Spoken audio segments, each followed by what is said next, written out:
Bienvenue dans ce parcours. Il est le 4e de la série sur la gratitude. Bravo pour le chemin que tu as déjà parcouru. À travers ces 7 méditations, je te propose d'aller encore un peu plus loin et de t'aguerrir dans l'art de la gratitude. Pour cela, il est bon de commencer par se poser une question. La transformation de mon être repose-t-elle sur mes efforts ou sur la puissance de la grâce de Dieu ? Qu'est-ce qui dépend de moi ? Qu'est-ce qui dépend de Dieu ? Ce sont des questions fondamentales, en lien avec ce que les théologiens appellent la question du rapport entre la nature et la grâce. La première chose importante à retenir est que dans toute action humaine, partout où la grâce intervient, la grâce est toujours première. Dieu fait toujours le premier pas. Dieu agit, nous coopérons. Mais la seconde chose importante est, comme l'affirme saint Thomas d'Aquin, que la grâce ne supprime pas la nature, elle la suppose et la perfectionne. Par l'action de la grâce, Dieu vient guérir, renforcer, élever la nature. Ainsi, le don de la grâce est intérieur à la nature humaine. Dieu respecte sa création. Sur la base de ces 2 principes, 2 écueils sont à éviter. Le premier est le volontarisme qui consiste à croire que nous ne pouvons compter que sur nos propres forces. Personne ne peut espérer se sauver sans la grâce de Dieu, simplement en imitant Jésus par ses propres forces. Le second est le laisser-faire, qui consiste à croire que Dieu fait tout, sans la moindre coopération de l'homme, et qu'il suffit donc de se mettre dans un état de passivité totale. Il y a donc un juste équilibre à trouver, et une phrase de saint Ignace de Loyola le résume à merveille. Agis comme si tout dépendait de toi, en sachant qu'en réalité, tout dépend de Dieu. Je te propose dans cette méditation de travailler sur cet équilibre.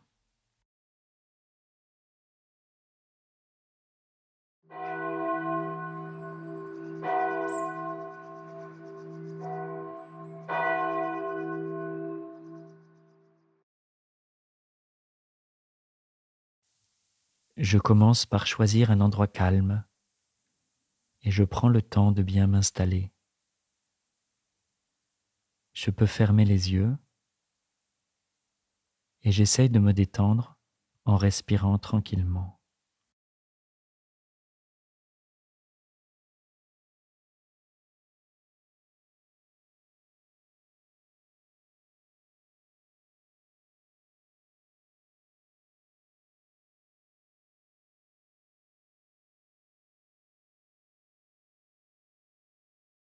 J'essaye d'être simplement là, en mettant de côté mes préoccupations, mes soucis. Pour m'y aider, je peux consciemment ressentir ma respiration, le mouvement de mon ventre et de ma poitrine quand j'inspire et quand j'expire.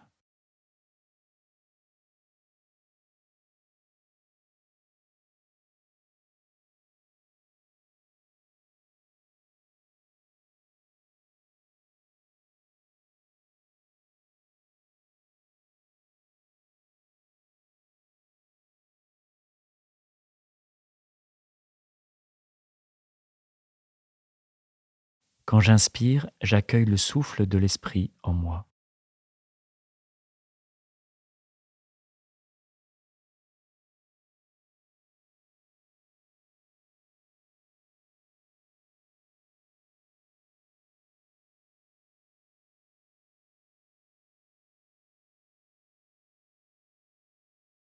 Je peux en même temps répéter dans mon cœur « Viens, Esprit Saint ».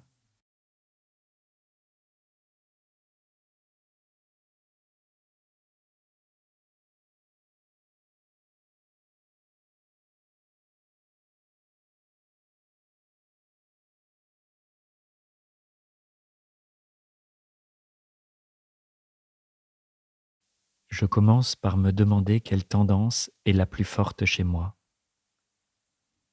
Suis-je plutôt volontariste, en misant d'abord sur mes efforts,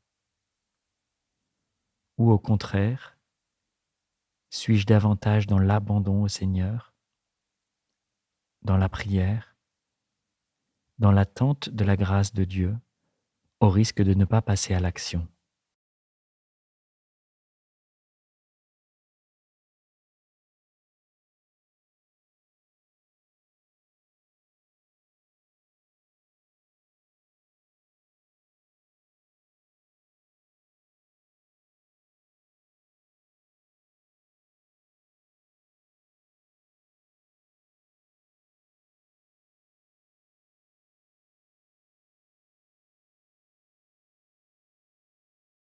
J'écoute maintenant le récit de la multiplication des pains dans l'évangile de Matthieu, au chapitre 14.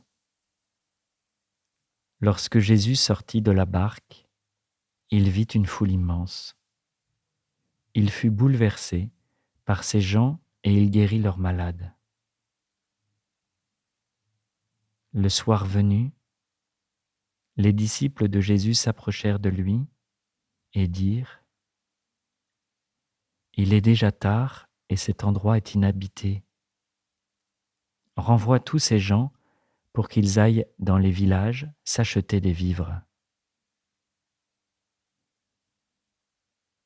Jésus leur répondit : « Il n'est pas nécessaire qu'ils s'en aillent. Donnez-leur vous-même à manger. » Mais ils lui dirent : « Nous n'avons ici que 5 pains et 2 poissons. Apportez-les-moi, leur dit Jésus. Ensuite, il ordonna à la foule de s'installer sur l'herbe. Puis il prit les 5 pains et les 2 poissons, leva les yeux vers le ciel et dit une prière de bénédiction. Il partagea les pains et les donna aux disciples, et ceux-ci les distribuèrent à la foule. Chacun mangea à sa faim. On apporta 12 corbeilles, pleines des morceaux qui restaient. Ceux qui avaient mangé étaient environ 5000 hommes, sans compter les femmes et les enfants.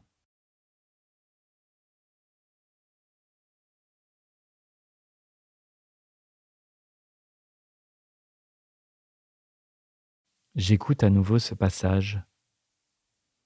Je le visualise et je suis attentif à ce qui est fait par Jésus d'un côté et ce qui est fait par les apôtres de l'autre. Lorsque Jésus sortit de la barque, il vit une foule nombreuse.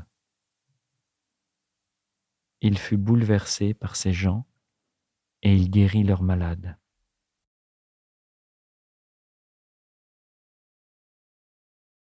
Le soir venu, les disciples de Jésus s'approchèrent de lui et dirent : « Il est déjà tard et cet endroit est inhabité. Renvoie tous ces gens pour qu'ils aillent dans les villages s'acheter des vivres. »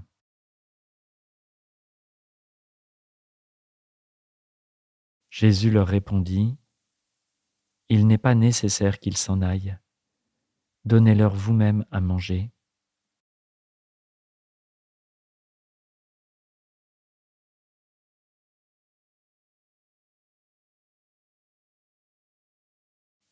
Mais ils lui dirent : « Nous n'avons ici que 5 pains et 2 poissons.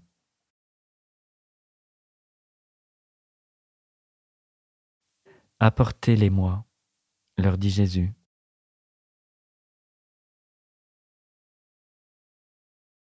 Ensuite, il ordonna à la foule de s'installer sur l'herbe. Puis il prit les 5 pains et les 2 poissons, leva les yeux vers le ciel et dit une prière de bénédiction.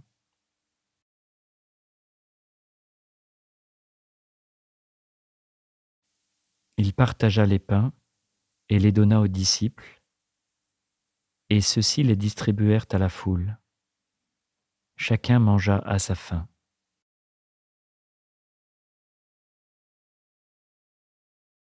On emporta 12 corbeilles pleines de morceaux qui restaient. Ceux qui avaient mangé étaient environ 5000 hommes, sans compter les femmes et les enfants.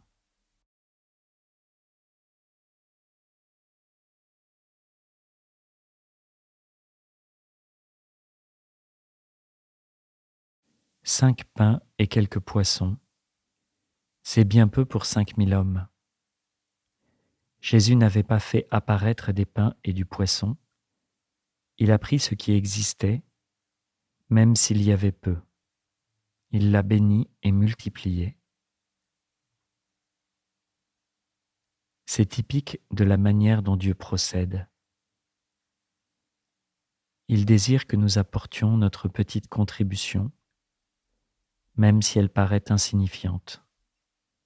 Il la bénit et la multiplie par sa grâce.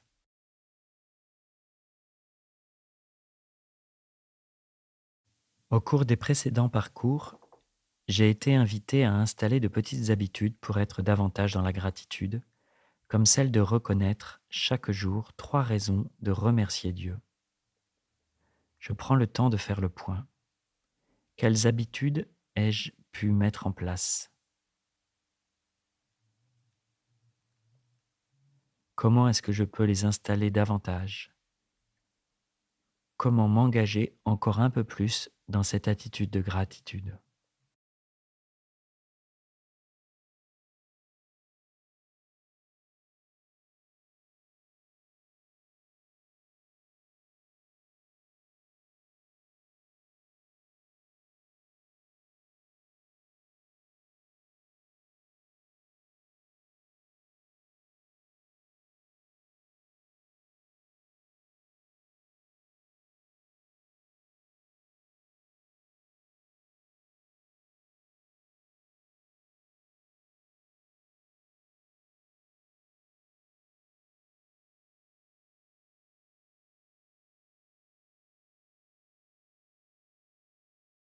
Je termine cette méditation en offrant à Jésus ce parcours que je commence et cet effort que j'ai décidé de faire. Je lui demande de bénir mes efforts.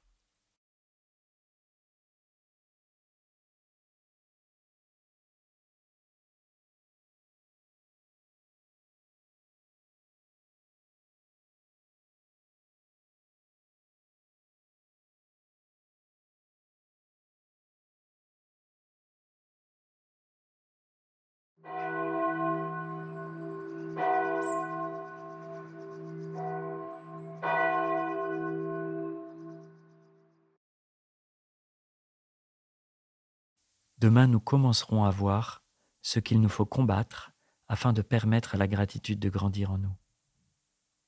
Bonne journée et à demain.